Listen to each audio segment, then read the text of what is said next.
So let me talk a bit about what we call flow sales and marketing. And if you look at the buyer being central, and that's always a good place to start, is put the buyer central. And as obvious as that sounds, it's amazing how often you see people start to develop strategies where the buyer, customer is kind of off to the side somewhere, and they develop the strategy and then they sort of go, oh yeah, we've got to bring the buyer in here. But if you start off with the buyer in the middle, we live in a world where, like I said, if you're relying on just a couple of modes of reaching out and impacting the buyer, you're doing campaign-based marketing, you're doing traditional throw leads over the wall and reach out to them through sales, you're missing a whole range of opportunities to reach the buyer. And more importantly, you're missing out on the opportunity of providing the buyer with multiple ways of reaching out and understanding what you're all about and what you can do for them. So starting off with sales, right? When I go through this process sometimes and talk about this, sometimes people get the wrong idea and they say, okay, well if the buyer's doing all of this research, if the buyer's so knowledgeable, if the buyer's so empowered, well then surely that means that salespeople, I don't really need highly skilled salespeople anymore, all I need is basically order takers at the end. But that's missing the point, because like I said earlier with business acumen, your salespeople need to be incredibly skillful nowadays, because once upon a time, maybe you had 5 interactions with a potential buyer. Maybe you had a few emails, a few phone calls, maybe you had a couple of 3 or 4 face-to-face meetings. Those are shrinking. So that means that when you do have that direct interaction, you got to make the most of it. You got to be really impactful very quickly. And again, you got to do that through showing that you understand what's happening in their business. And the last thing you want to do is, if a buyer has been through a process of self-discovery, is to suddenly take them back up that process and start asking them questions about things that they've already discovered for themselves. So again, you have to be clear and you have to be connected with marketing and really understand what is this particular potential buyer? What information have they been gathering? What kind of questions have they been asking? Go research them online. What are the things that seem to be important to them, so that you can have an intelligent conversation with them at the time when you do get to interact them, and you can go deep with them fast. So this is a real challenge now for salespeople, because now your skills of business acumen and going deep faster and quicker is even more important than ever. And not to belabor the point, as I said, your websites have to offer valuable, easy to access content. And one of the things we actually did in our own organization, excuse me, about a year or 2 ago, is we had this website, a lot like everybody else, that had, more is more.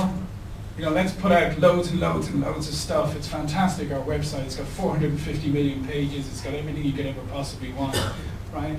But ignoring the fact that people didn't want 450 million pages, right? When they came to the website, there was a couple of fundamental things that they wanted, and so we cut it down to where it's quite a minimalist site today, and it just gives you what you need when you want it. What we do, how to contact us, and then we have a research website that has all the additional kind of resources to do with that. But our website's very simple and straightforward now. And again, you're not helping yourself if you're overloading and complicating. You got to look down and boil it down. It's the age of simplicity. Boil it down to what's really critical and important. Phone conversations and voicemail. I mean, they got to go back, follow the motivate, resonate, motivate, and differentiate. They've got to be really concise and clear and value creating. I mean, the amount of voicemails I still get today that start off with, "Hi, I'm John Golden from Huthwaite, a leading sales performance improvement," delete, right? I don't care. I don't care who you are. I mean, there's nothing that you just said in that message compelled me to want to actually listen to it any further. So you got to think about, okay, if somebody's going to pick up the phone, listen to you, or listen to a voicemail, how are you going to capture their attention? And you're not going to capture their attention by telling them who you are and what organization you come from. And email marketing, I mean, this is something that I really do believe that email marketing is starting to come to the end of its useful life cycle, because it's so overused. we've become so kind of like visceral in our reaction to it a lot of the time. And spam filters, etc. I mean, they've become so sophisticated. In fact, our parent organization just put in a new spam filter the other day. I had to put my mother on the safe sender list. Because, I mean, seriously, it's like nothing's getting through. In fact, you have to go through an exercise now of every day or so. They send you a list of all the emails that are blocked, so you can go through and select the ones that you want to let through. And this is typical of what's happening. So email is bumping up against two things. It's bumping up against spam filters, and it's bumping up against our attention span and our tolerance. I mean, who doesn't hate that one? You know, where you get the email that has "re" in the subject line, as if, oh yeah, I wrote to you and you're replying to me. No, I don't think so. I mean, that just kind of stuff is just irritating.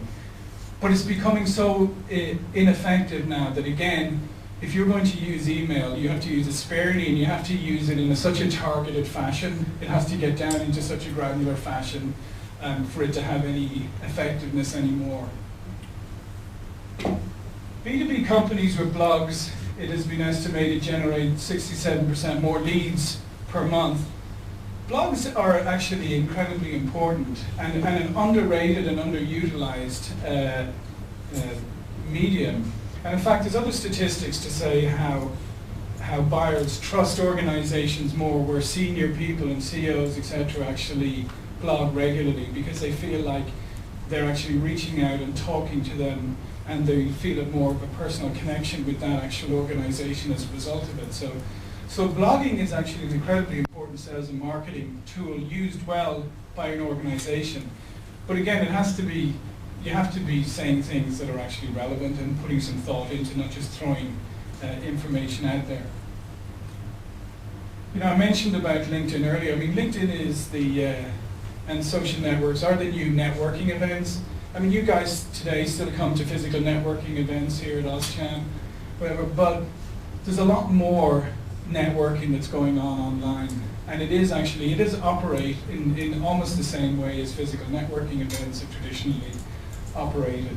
So, you know, people are coming together in groups where they have shared interests and shared ideas, you know, shared verticals or whatever, and discussing things and reaching out and helping each other and making connections. So it is an incredibly important part of any any sales and marketing outreach. You need to be out there networking just in the same way as you would come here for a physical networking event. You need to be online networking, and we need to also get over that kind of barrier we have of where if one of your salespeople said, "Oh, there's an event at OSCHAM tonight.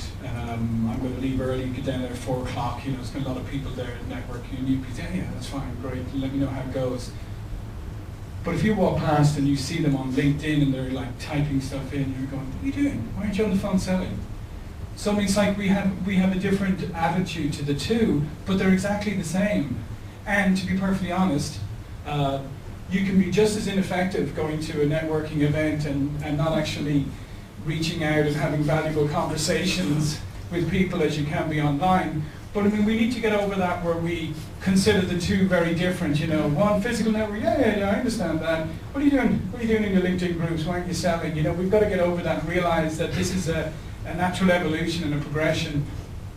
You know, Twitter can be a very good way of getting pertinent information out quickly, as long as it's used sparingly and not just creating noise. And one of the most interesting statistics I came across recently is that 70% of senior executives say that they watch work-related videos on YouTube twice a week. And it is amazing, and we have discovered this ourselves, how incredibly important it is and how used YouTube is for buyers reviewing what sellers have to say and what they do and what organizations do. Because we love video, because we think, okay, three-minute video, yeah, I can watch that, and if I can get that information, you get a connection to it very, very quickly. And organizations who use YouTube well, you know, outperform other organizations. And in fact, when we put out the documentary last year, I had this idea that if we put out something of high value, that even though it was going to be just under 30 minutes long, which everybody said you can't, again, attention spans and all that, you can't put out something that's that long. And I said we can if it's of high value. And we put it out, and it has been now used internally by organizations, it's been used in sales meetings by organizations, it's been used at board meetings. It has like over 6,000 views and comments, and then we had requests for the actual DVD version of it. So don't underestimate the power of YouTube and video for powerful messages, because it's one of the best ways of getting through to people. So the main point that I'm making here is that there are lots and lots of different ways of reaching out and engaging with your buyer. And if you're not leveraging all of them, then you are running the risk, as I said earlier, you're kind of running the risk of hoping that you will engage and intersect with your potential buyer at the right moment, because using the one or two mediums media that you use. So if you leverage all of these different ways of reaching out and leverage them sensibly and thoughtfully, you're going to exponentially increase the chances of you being able to reach out and impact your buyer and help them and empower them through the self-discovery part of their buying process. And that's really important, because if you can enable them through the self-discovery part of their buying process, you really do look like you're buyer-focused, like you understand them, like you care about what they want to do, and obviously they're going to be far better disposed towards you as a result.